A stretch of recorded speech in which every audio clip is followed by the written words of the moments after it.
나와 우리에게 교회란 55번째를 하고 있습니다. 점점 교회가 눈에 보여집니까? 점점 교회가 손이 잡혀지고 계십니까? 교회가 눈에 보여지고 손이 잡혀져야 됩니다. 그러지 않으면은 우리는 갈 수가 없습니다. 예. 자, 이 그림처럼 여러분 되셨습니까? 하나님의 영이 여러분을 잡고 계시면서 이렇게 성령으로 온전하게 되셨습니까?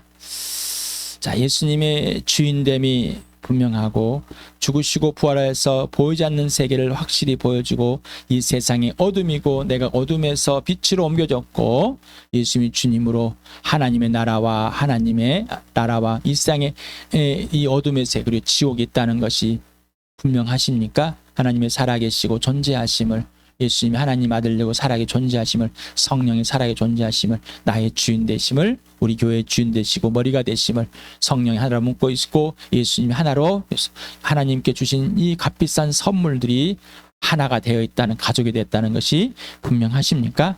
부활이 실제로 경험되어지십니까? 이제는 그것들이 반이 들춰졌으니 반이 보기로는 썩지 않음을 죽음을 패하시고 썩지 않음과 영원한 생명을 보여주시는 하나님을 오늘도 성령의 눈으로 보길 바랍니다. 수요일부터 요한복음을 계속 성령님이 오셔야만 되고 성령님이 어떤 역할을 하시는지 분명하게 또 알아보기 위해서 수요일부터 성령의 이 은혜를 누리게 하십니다. 오늘도 같이 읽겠습니다. 시작. 그가 오시면 죄와 의와 심판에 대하여 세상의 잘못을 깨우칠 것이다. 죄에 대하여 깨우친다고 하면 세상 사람들이 나를 믿지 않기 때문이요. 의에 대하여 깨우친다고 하면 내가 아버지께로 가고 너희가 나를 더 이상 못 볼 것이기 때문이요. 심판에 대하여 깨우친다고 하면 이 세상의 통치자가 심판을 받았기 때문이다.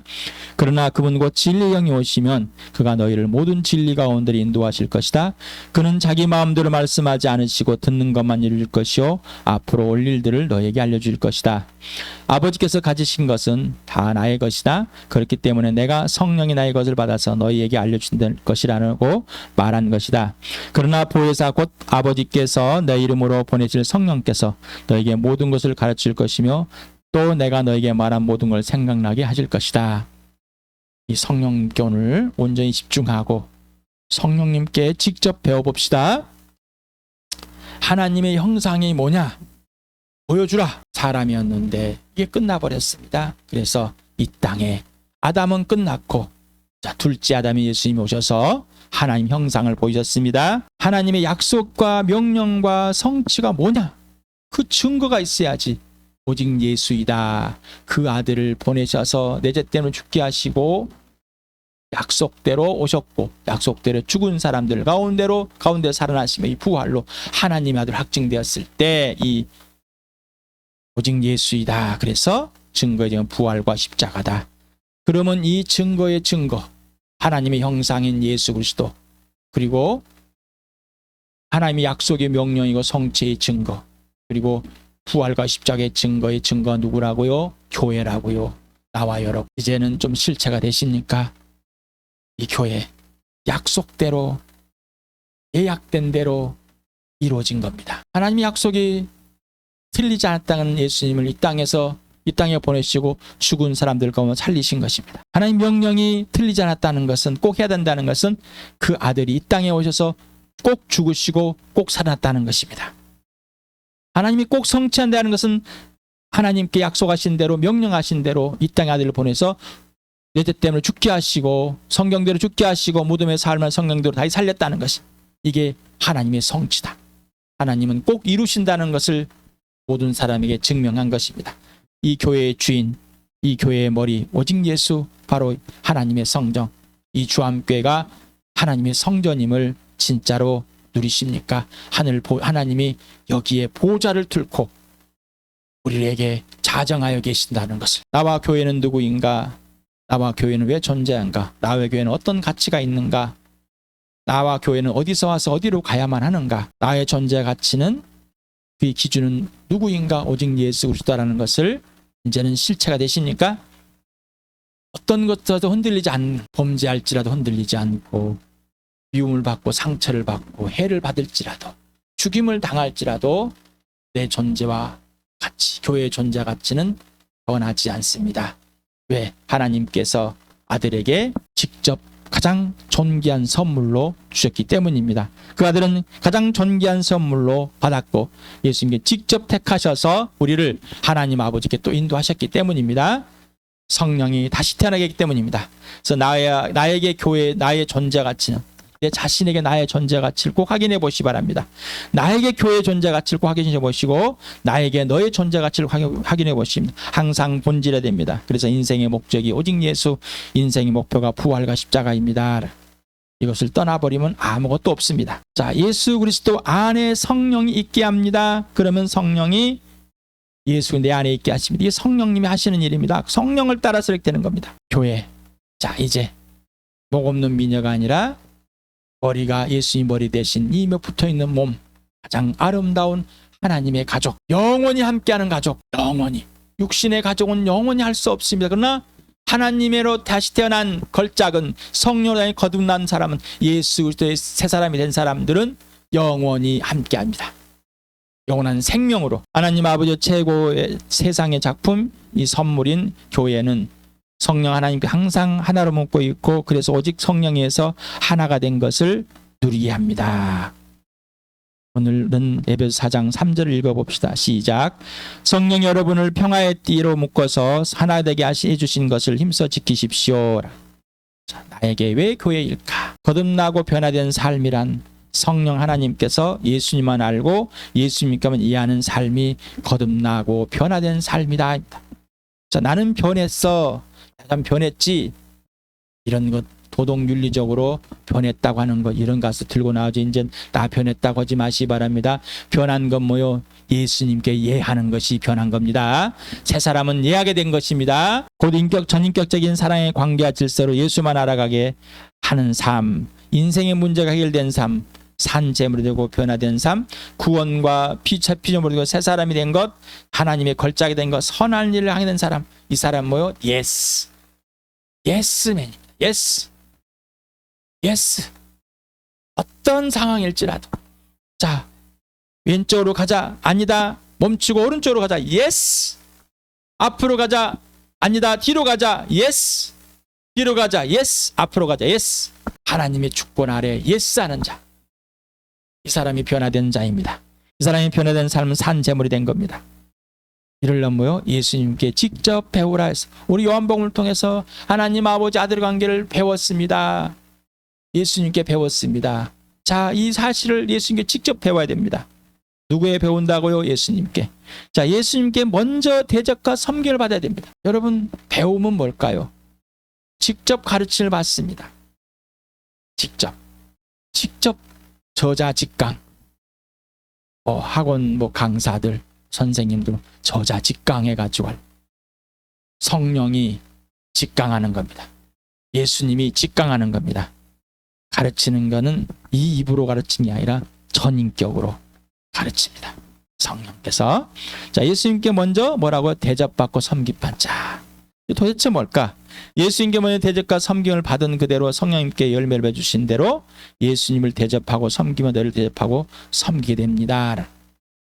예수님께 대접받지 않고 세상에서 배운 대접과 섬김이라고, 이게 정의예요. 이거는 가짜예요. 내 마음에 들었다고 해서 내가 열심히 살았고 이제 마음에 안 들어 보십시오. 오늘 너라고 쪽나는 거야. 이 사람은 항상 쪽내려고 그러는 겁니다. 이 사람은 정에 굶어 있습니다. 항상 쪽나는 거에 두려워서 또 합니다. 그러다가 마음에 안 들면 쪽냅니다. 이거는 대접이 아닙니다.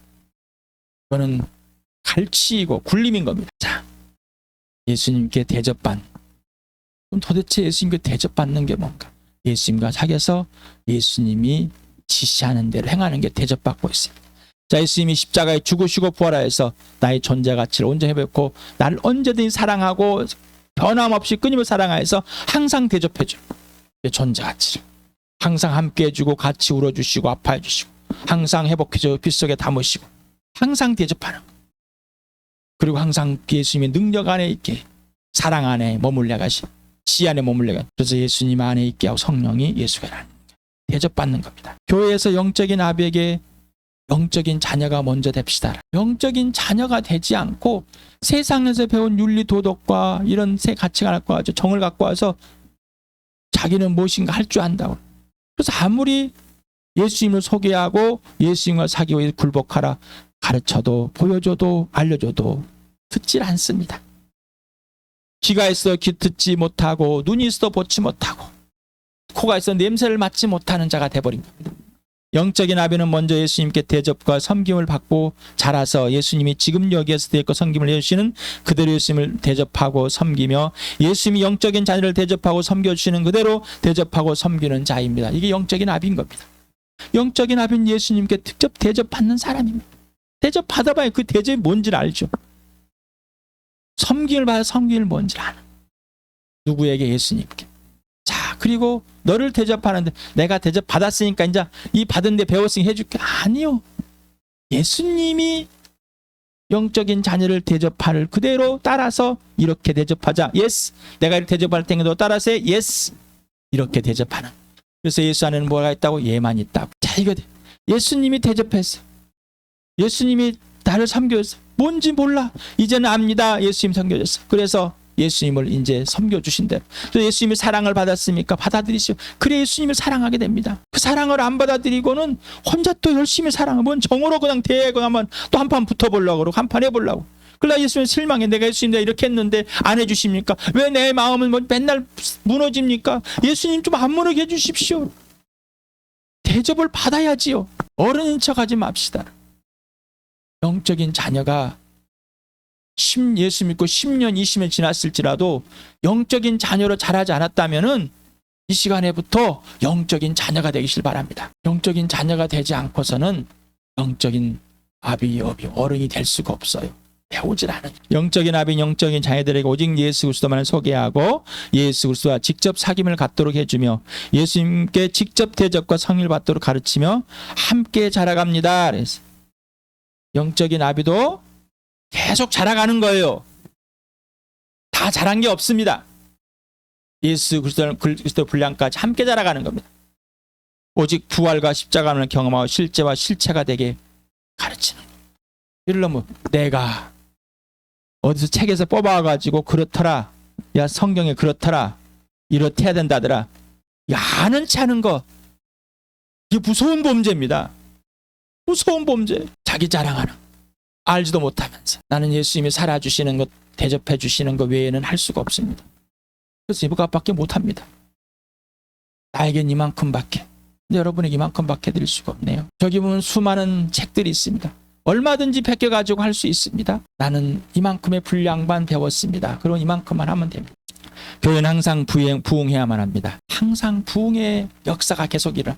부흥은 하나님의 실제 개입이고 범죄한 들천하고 성령 역사가 이렇게 개입하는 거. 성령이 주권을 잡고 예수 안에 예수님이 안에 있게 예수님이 대접받게 하고 섬김받게 하고 예수님의 부활과 십자가를 누리게 해주는 겁니다. 부흥은 다시 살아난 것으로 죄로부터 시작됩니다. 부흥은 출발은 오직 예수이며 예수 피 속에 성령이 하나님이 일으키시는 성령님이 일으키는 역사입니다. 그래서 부흥한다는 거 잘못된 오해 있어. 막 사람이 불어나고 일어나고 막 이런.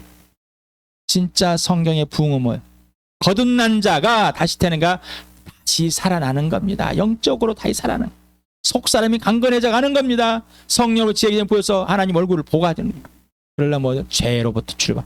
범죄함들을 들춰냈을 때 범죄함을 인정하는 범죄로 무너진 것이지요. 하나님 아버지와 아들 성령과 사귐이 없이 창조주와 피조물의 관계에서 깨져버려서 자, 죄, 이 범죄함들을 들추는데 숨기려고 아직도 예수님이 핏값으로 산 것을 인정하지 않아. 아직도 그것을 부끄러워하고 이 말은 복음을 부끄러워하고 있습니다. 자신의 범죄함을 감추고 있는 하나님을 거짓말쟁이로 만들고 있습니다. 우리 교회요, 주함교회요, 부흥의 역사가 일어납니다. 범죄함은 수치함이 아니라 죄의식이 분명해지고 하나님과의 관계 회복이 분명해지는 놀라운 은혜의 시간입니다. 죄에 대한 책임을 예수님이 졌다는 사실, 그 사랑을 더 깊이 누리게 되고 이제는 죄와 싸워서 죽기까지 싸워서 이제는 예수님께 순종하는 예만하는 처복종하는 그런 놀라운 은혜의 시간이 되는 겁니다. 부흥이 일어나지 않으면 죄로에 머물러 있고 죄의 주속이며 죄의식이 결여되어 있습니다. 죄의식과 죄책감을 전혀 모릅니다. 구분을 할 줄 모르는 죄책감은 죄를 내가 알고 내 기준으로 알고 내가 그 책임을 지는 수치감과 회피가 일어나. 죄의식은 이 죄를 성령이 알려주시고 예수님이 책임지셨다는 것. 오늘도 나 같은 죄인을 이 죄 범죄한 나를 하나님과 나 사이를 갈라놓은 이 나를 사랑한다는 것. 예수님 피 속에 성령이 용서함을 받고 아버지와 빛 가운데 사게 된다는 이 놀라운 은혜. 이거 죄의식입니다. 부흥은 일상입니다. 그럼 맨날 우리는 범죄합니까? 연약하니까. 그리고 위로입니다. 항상 위로받아야 됩니다. 그래서 예수님과 함께하면 위로를 받아야 간답니다. 하나님 아버지 위로가 필요합니다. 부흥은 성령에 충만한 삶. 성령의 지배를 받지 않으면 이거는 일어나지 않습니다. 성령에 충만한 삶은 범죄하지 않으려고 하는데 맞습니다. 그런데 이 성령에 충만한 범죄하지 않는데 성령에 충만하면 이 범죄를 들쳐서 범죄하지 않도록 하게 해주는 것이죠. 그리고 성령의 인도함을 따라 지시대로 모든 것을 배우게 되고 모든 진리 가운데 인도함을 갖게 되는 겁니다. 부흥이 일어난 사람은 항상 예수 그리스도의 수준에서 회복되었고 진행되고 있습니다. 내가 범죄했으니까 그 자리에서 나는 출발할 거야. 일어나야 돼. 안 일어나지는데. 나는 상처를 받았어. 쓰러져가지고 여기서부터. 세상의 기준. 하나님을 무시해도 그렇게 예수를 무시해도. 그래서 예수님의 존재와 같이 그 핏값. 예수님 몸값. 그래서 여러분에게 계속해서 말씀을 드린 예수님의 수준에서 항상 진행하십니다. 부흥이 일어난 지체들은 하나님 아버지의 계획을 알게 되고 하나님 아버지의 명령과 약속과 성취에 직접 참여하게 됩니다. 자, 이렇게 합시다. 부흥이 일어나자면 할 수 없어요. 자기가 이렇게 하면 될 것 같아. 이러면 그럼 맞는 것 같아. 이런 거 말고요. 부흥이 일어난 지체들은 오직 예수가 살아주시는 고백과 예수만을 증거하게 됩니다. 부흥이 일어나는 거는 자기만 고백합니다. 그래서 우리 교회는 내 얘기만 합시다. 예수 얘기만 합시다. 남의 얘기 말고 설교하지 말고 설교는 나만 합시다. 나만 임석현만. 지적해도 임석현만 합시다. 가르쳐도 임석현만 가르칩시다. 왜? 우리는 모두가 스승이 되려고 하고 자기 잘난 말 살고 하고 자기가 다 전부 다 주인들이 모인 거지 않습니까? 예수님의 굴복된 삶. 예수님과 사귀고 예수님 살서 예수님이 하신 일들, 성령이 하신 일들만 고백합시다. 점점점 그렇게 돼가고 있지 않습니까? 놀라운 일이 역사가 일어나고. 자, 그런데 뭐라고요? 이 고백이 예수님을 증거하고 있다니까요. 부흥이 일어나고 있는 지체들은 예수의 피 속에서 지체를 사랑하게 되고 용서와 용납하게 됩니다. 그리고 교회의 범죄한 사실을 구체적으로 고백합니다. 이게 돼버립니다. 그냥. 수치감이 아니라 얼마나 범죄. 그리고 얼마나 예수 사랑, 얼마나 지체들이 나를 사랑하고 있는지 알게 됩니다. 부흥이 일어나고 있는 지체들은 육신의 가족들에게 범죄한 사실을 구체적으로 고백합니다. 엄청난 범죄들을 저질렀습니다. 부흥이 일어나고 있는 지체들은 지체들과 육신의 가족들에게 예수님의 도움대로 도움을 주며 함께 성장하고 성숙하고 성사해 줍니다. 간섭이나 무관심이 아닙니다. 간섭하거나 무관심이 아니에요. 예수님이 대접해 주신다는 예수님이 하자는 대로 해주는 겁니다. 그래서 도와주는 겁니다. 영적인 도움도 이런 삶도 예수님이 구체적으로 성령이 알려주십니다. 어떻게 도움을 빌까요? 그래서 여러분의 말씀을 오늘 또 말씀을 드릴게요. 자, 내 지갑에 10만 원이 있습니다. 주고 싶습니다. 성령이 주지 말아요. 안 줘야 되는 겁니다. 자, 나 10,000원밖에 없어요. 이 주고 나면 나는 20km를 걸어가야 됩니다. 그리고 걸어가셔야 되는 거. 이 말인즉 내가 원하는 것이 아니라 성령이 원하는 대로. 내가 그 사람을 아는 것이 아니라 성령이 그 사람을 알고 있습니다. 그러니 육신의 가족도 교회에도 도움을 두고 예수님이 도움을 받고 예수님이 지시하는 그대로 도움을 멈추라 멈추고 하라만 그리고 알려줄 또 성기를 빡빡 내고 알려준 것이 아니라 구체적으로 섬기라. 예수님 나를 섬겨드시지. 예수님이 지대로 성령이 지대로 아버 하나님하고 지시대로만 하게 되는 대접과 섬김입니다. 마태복음을 같이 읽어봅시다. 시작. 내 아버지께서 모든 것을 내게 맡겨주셨습니다. 아버지밖에 내 아버지께는 아들을 아는 이가 없으며 아들과 또 아들에게 계시해 주려고 하는 사람밖에는 아버지를 아는 이가 없습니다. 수고와 무거운 짐을 진 사람은 모두 내게 오너라. 내가 너희를 쉬게 하겠다. 나는 마음이 온유하고 겸손하니 내 멍에를 메고 나한테 배워라. 그리하면 너희는 마음의 쉼을 얻을 것이다. 내 멍에는 편하고 내 짐은 가볍다. 예수께 다가와서 그들에게 말씀하셨다. 나는 하늘과 땅의 모든 권세를 맡았다. 그러므로 너희는 가서 모든 민족으로 제를 삼아서 아버지와 아들과 성령 이름을 침례를 주고 내가 너희에게 명령한 모든 것을 그들에게 가르쳐 지키게 하여라. 보아라, 내가 세상 끝날까지 항상 너희와 함께 있을 것이다. 그러므로 너희는 무엇이든지 남에게 대접을 받고자 하는 대로 너희도 남을 대접하여라. 이것이 율법과 연세의 본뜻이다. 예수께서 그들을 곁에 불러놓고 말씀하셨다. 너희가 아는 대로 이방 민족들의 통치자들은 백성을 마구 내리누르고 고관들은 백성에게 세도를 부린다. 그러나 너희끼리는 그렇게 해서는 안 된다. 너희 가운데서 위대하고자 하는 사람은 누구든지 너희를 섬기는 사람이 되어야 하고 너희 가운데서 으뜸이 되고자 하는 사람은 너희 종이 되어야 한다. 인자는 섬김을 받으러 온 것이 아니라 섬기러 왔으며 많은 사람이 위하여 자기 목숨을 몸값으로 치러주러 왔다. 자, 여러분 위에 다 설명을 했습니다. 이제 성경 말씀을 읽거나 무슨 말인지 알게 되게 성령님 가르쳐 주십시오. 이 말씀을 읽고 끝내버린 것이 아니라 이제 묵상하실 바랍니다. 물어보실 바랍니다. 제가 왜라는 질문을 하면서 성령님 하나하나 다 배우는, 그래서 진짜로 부흥이 일어나는, 그래서 진짜 대접을 받고 섬김을 받고 대접하고 섬기는 그런 복된 우리 주함교회 되기를 축복합니다.